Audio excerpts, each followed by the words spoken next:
I think the major event that shaped my life was being a naval aviator when I was, I got my commission in wings at 18 years old, and then I went into combat at 19. And I think, as I look back on it, that whole experience probably shaped my life more than any incident or any event, although I remember when I was shot down in that war, and I remember how terrified I was, and it made me feel close to my family and to God and to life, and I was scared. And so I would have to say that incident, and then we lost a child. There was that incident, 4-year-old little girl. They had a profound effect on me and on Barbara. You know, when you lose a child, some families go apart. There's a common wisdom that the loss of a loved one for parents divides them later on. People cite divorce statistics. In our case, it was just the other way around. And our family has been close.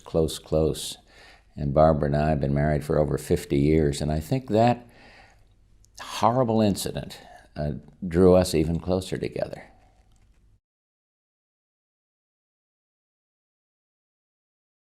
The word integrity to me means being honest, means that your word is good for something. I learned business. I was in business years ago out in West Texas in the late 40s and early 50s. You didn't need escrow agreements and 25 lawyers. Your word was your bond. You shook hands with a person and the deal kept. It made. Nobody would run away from a handshake. Integrity is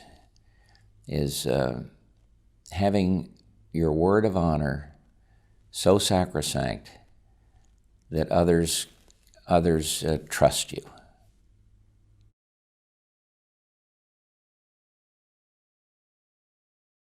Much more than you'd believe from the current wisdom that everybody in politics is selfish. Everybody's in there to glorify himself or herself. That all politicians are corrupt. I'm disturbed by the attack on political figures. The assumption that everyone is guilty until proven innocent. Just 180 degrees different than the justice system ought to be. And I don't know what it takes to change that. I think the attacks that hurt me the most were not those that differed with me on abortion or guns or prayer in school or on balanced budgets or on taxes. The ones that hurt the most were those that challenged my character, didn't trust my word. And I think there's an adversarial feeling in the press that all politicians are going to lie to me, and therefore it's my obligation to get to the truth. It's a very unhealthy view, and some political people do lie all the time and step over their friend to achieve the objective themselves. But I'm one who believes that one's word of honor is about one of the most fundamentally important things there is.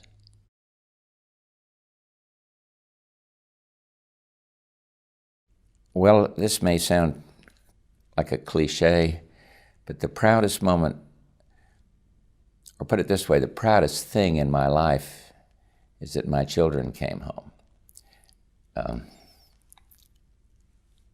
The proudest moment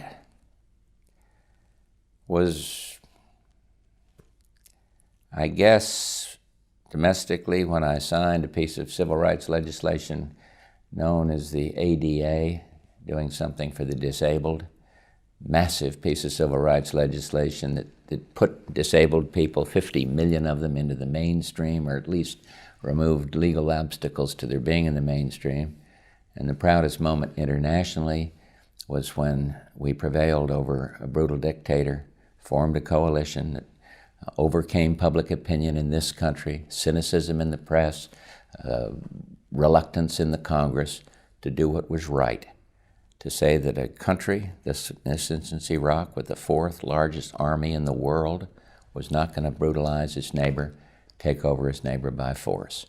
And it was proud for me because I was privileged to be the commander-in-chief. But I'm not quite egotistical enough to feel that it was anything but a team, a classic victory of young soldiers working together, of sound diplomats doing their best, and of a country coming together to make a profound moral statement. Aggression will not stand.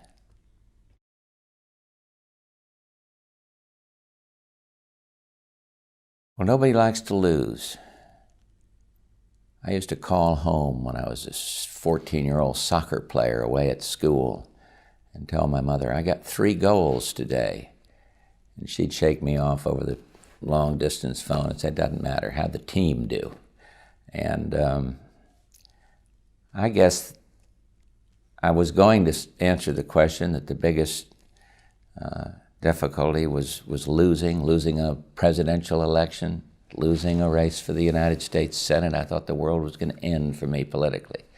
And 18 years later, I was elected President of the United States. I guess the biggest disappointment was that I wasn't able to communicate properly to the American people with the proper conviction and the proper ability where the country really stood. The pessimists, the naysayers, the change wanters overwhelmed me, and I wasn't good enough. I wasn't articulate enough to have the country understand that we weren't in a recession, but that we were in a rather booming economy in the last half of my presidency. That was a personal shortcoming, a failure on my part. My predecessor could have handled it pretty well, Ronald Reagan. Well, let me say this, and I don't want to be a bitter note on the press, but there is an unaccountability. The charge that got me the most was against my character. It was alleged that I went to Paris to meet with Iranians in 1988 to talk them into holding Americans hostage until after the presidential election. I fought for my country. The fact that this charge could be given credence by the press got right to my soul.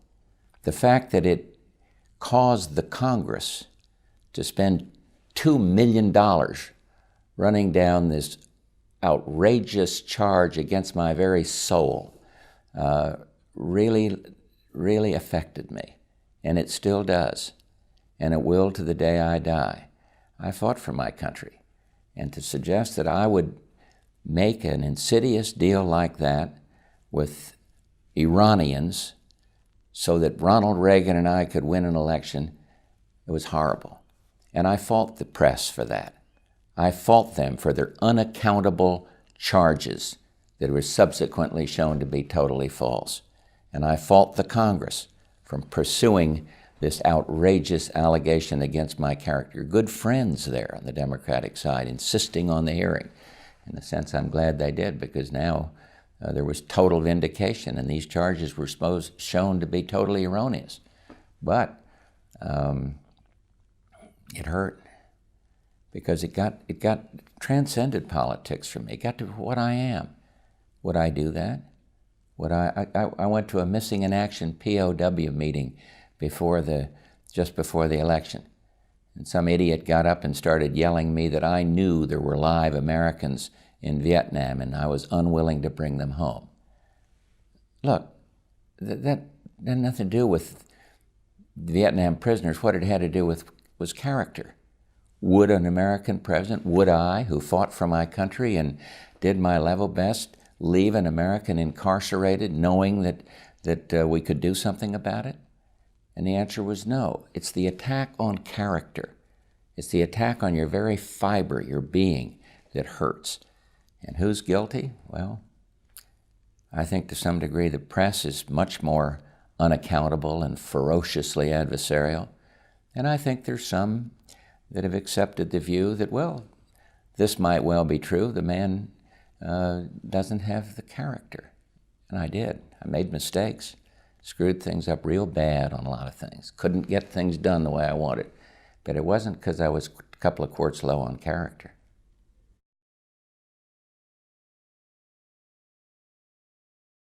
If you're attacked personally, you have to basically ignore it. You got to go back in history and recognize that there's nothing new here. It's more, I'd say, more vindictive, more outrageous, more unaccountable.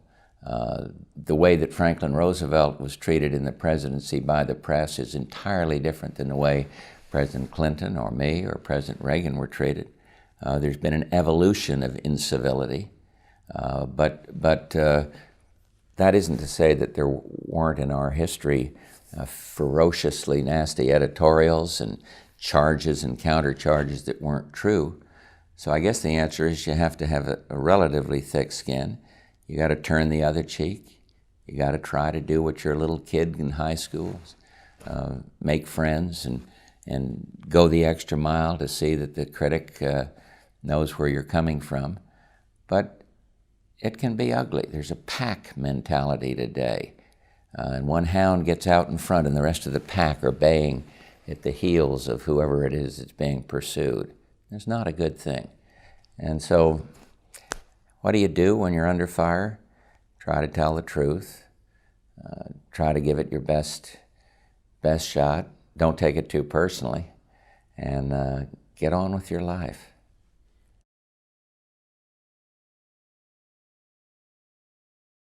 I think that's absurd. I don't believe it for a minute that he would have on his conscience the death of those people in the battleship that's lying that you can see today, some body still in it out there at Pearl Harbor, that he would have that guilt on his hands. I don't believe it for a minute.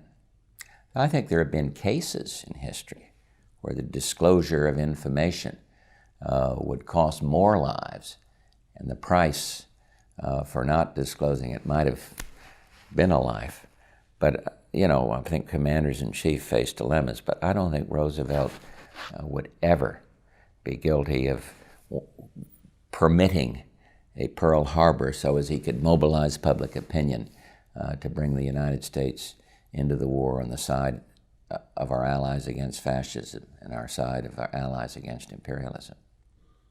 And an allegation can be made against a public figure or a private figure or a neighbor, and say it once loudly and getting enough coverage or enough spreading of the disinformation, and the person can be severely damaged. I'll give you an example, a personal example. It was alleged that I was out of touch. We need change. Bush, as a president's out of touch. He came from a privileged background. Doesn't understand the hurt around this country. I went down to see a technology show, and one of the items in the show was brand new technology on checkout counters. It showed a machine that had never been invented before, and as my recollection is correct, wasn't even on the market at this point. And the guy brought in a crumpled milk carton and ran it across this scanner, and it did something that no other scanner could possibly do. And I made some comment, well, this is amazing, this is a wonderful thing. And the people that produced this were saying, well, this is the state of the art, and we've got more to come, and it was wonderful. A lazy little journalist with a famous name working for the New York Times, son of a decent and honorable father, but a lazy little journalist, was sitting in another room. He didn't see this. He wrote that here's Bush is out of touch.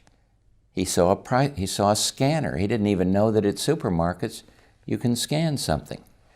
It played right into the hands of the press that wanted to show I was out of touch, and it was picked up. And I noticed you nodding when I said scanner. You remember that. We pointed out to the press afterward that, one, the guy wasn't there. Two, this was brand new technology. CBS, not my favorite, came and defended me. Another one of the wire service reporters said that I got a bum rap. But the people don't remember that. What they remember is that I was out of touch, that I didn't even know what a grocery scanner was. And, you can't fight back against that kind of thing. You can do a better job in communicating, and I plead guilty to not being the world's greatest communicator, but that was a myth. That was a lie. That was bad for me. and yet it lives on. People remember the fact that Bush was out of touch. He didn't even know there was a grocery counter scanner. Now, what's the equity? What's the fairness in that kind of reporting, that kind of cynical attack? But the answer is, you can't let them get you down. You got to keep on trying to do your best. It gets back to what my mother said. Do your best. Try your hardest. Be honest. Heck, those high-achieving kids, I hope they're listening to that advice, because if they get to be president, if they get to win the Nobel Peace Prize, it's those kind of values that are going to matter.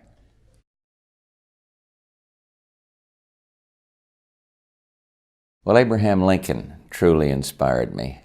And it wasn't just the freeing of the slaves. He kept the Union together. Some people even forget that today.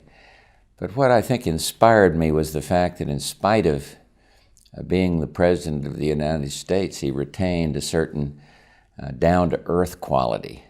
Never got to be a big shot and cared about people.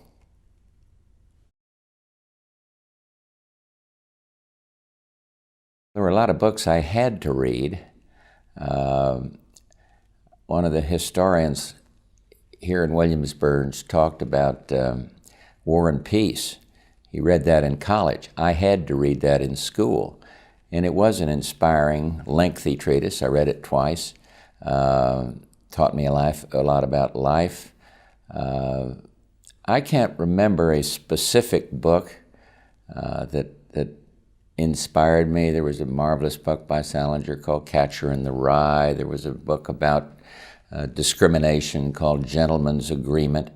And these books, I think, helped shape my life. But to be honest with you, not one book stands out as the defining book for me.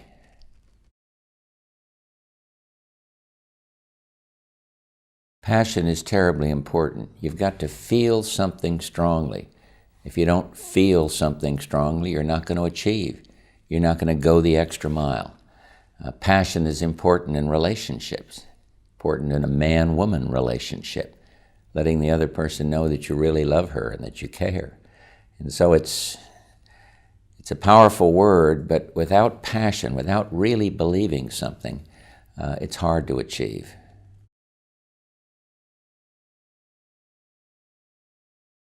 Know what you're talking about. Get out there and do enough homework, have enough background, understand enough history so that you are prepared for what you face today and prepared to achieve your objectives. So preparation is important, and it could be erudition, studying so that you're bright. It could be being schooled in values so you can be kind and gentle.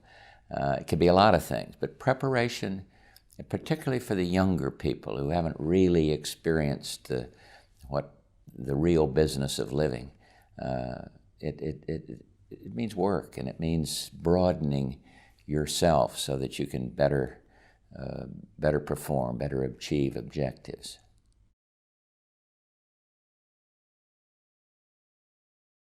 To achieve, you're going to have to persevere. And by that it means that you can't let a roadblock turn you around. You can't expect life's path to be totally smooth. You're going to have to overcome adversity. And perseverance means the strength to prevail, to achieve your objective. And I think if I were a high-achieving high school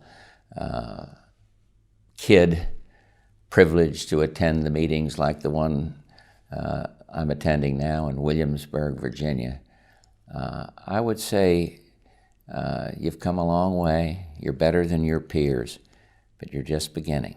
And if you really want to make a difference, whether it's in helping other people or whether it's in fighting for your country, or whether it's in the political arena or journalism or physics, you've got to persevere. You've got to understand that there's going to be some enormous bumps in the road, and they can be personal. You can get hurt badly. You can lose a friend or a child or a wife or a husband, but you got to persevere. You got to be guided by certain principles and stay the course. If you quit, if you run away when the going gets tough, you won't really understand what a full life is all about.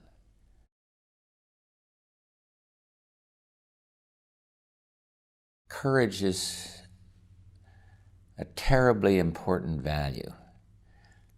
It means you don't run away when things are tough. It means you don't turn away from a friend when he or she is in trouble. It means standing up against the majority opinion. It means, in a fundamental sense, it means, are you willing to give your life so somebody else can save his or hers? Courage is terribly important. There's a lot of people who won't wear it on their sleeve or display it through some heroic act. But courage is having the strength to do what's honorable and decent.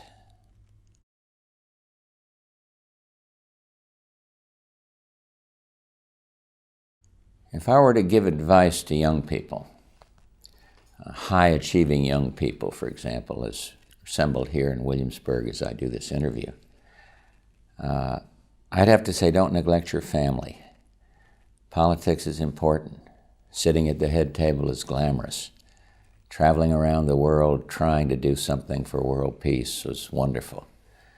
But family and friends and faith are what really matters in life. And I know that, I see it so clearly now.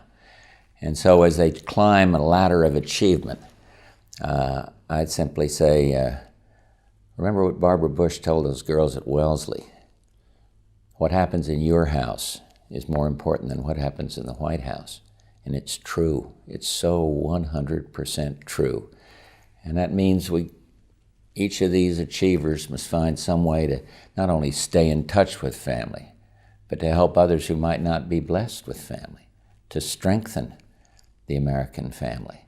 And so it's family and it's faith and it's friends, and it's not the glamour of the presidency or the wonder of going to receive the Nobel Prize. All those are important, of course, but maybe it's just that I'm 71 years old now, but it's family and it's faith and it's friends. And I would tell them that. I say, don't forget that.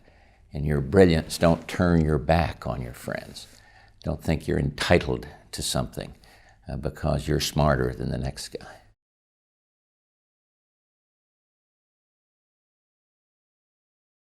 The American dream means being what you want to be, achieving something, doing what giving it your all to achieve. But it means helping others. It means understanding that we are the kindest and most generous nation in the face of the world. We got huge social problems. But I'm afraid that some bright young people today and older people don't really appreciate the blessings of living in the most decent, strongest, fairest, most generous country on the face of the earth. And I say that with some historical perspective.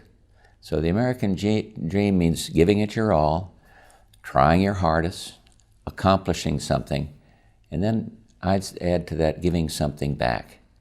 No definition of a successful life can do anything but include serving others.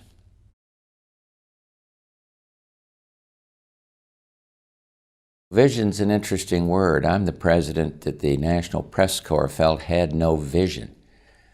And yet I worked for a more peaceful world, and we did something to say to a totalitarian dictator in Iraq, you're not going to take over your neighboring country. There's a vision there, which was peace. So I'm a little defensive in the use of the word because I think the pundits had it down that I had no vision. But I did. You need a vision. You need a central core. You need to say, here's what I'm going to try to do to make life better for others. And it doesn't have to be proclaimed in the fanciest prose. It doesn't have to be done in with the most rhetorical flourish. It has to be your inner self. It's got to drive you, and it can be a personal thing. It can be your set of values. Your vision can be, I want to live to this code of behavior. So it can be so many different things, vision, for one person to another. But I think you need it. I think you need to have a idea of where you want to be the next day or 10 years from now. I got a vision now. I've been President of the United States, and my vision is being the best grandfather in the entire world, and it's a good vision. You can let all these kids talk about all these marvelous books they're going to write, Nobel Prizes they're going to win, political mountains they're going to climb, but I can tell them, having been there, it's family that's important, and my vision is to stay the hell out of the press and to be a good father and a good grandfather. And that's a good vision, because our family's under great stress these days.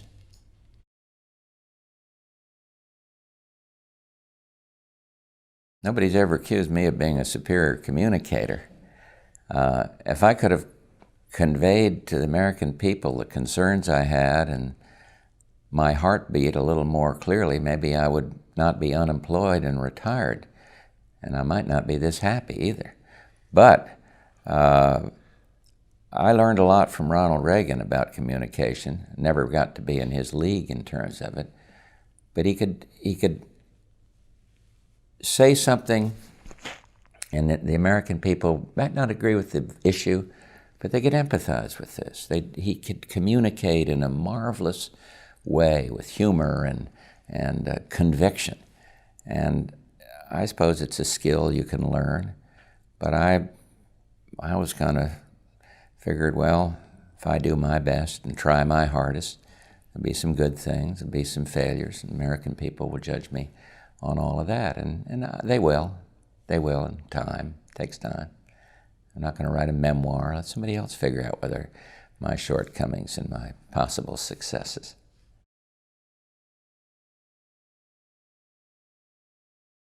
I don't want to be called a senior citizen. I feel like a spring colt. I don't want to be called a has-been, because there's things I want to do in life. But I've been there, and I'd say don't let the bastards get you down. And they don't anymore. I don't talk to them anymore, so they don't get me down. And I got my family, and I got so many blessings that I don't think I've earned, that I'm a very happy man. I can't wait for the next day.